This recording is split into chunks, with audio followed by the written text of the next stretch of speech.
how to add an Amazon wish list to Linktree.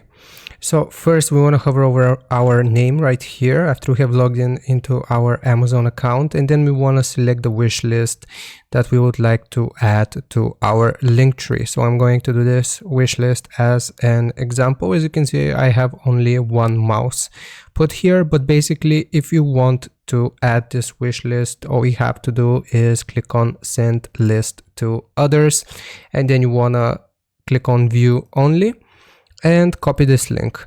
So once we have copied this link, we want to go to Linktree, log in with our account, click on admin.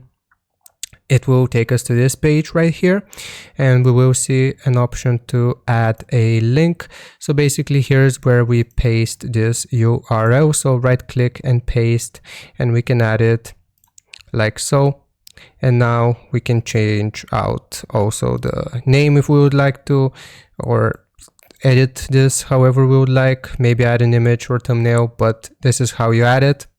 And now we have an Amazon wish list added to our Linktree. So hope this helps. This is how it's going to look like, by the way. So hope this helps. Leave a like and sub, and I'll see you next time.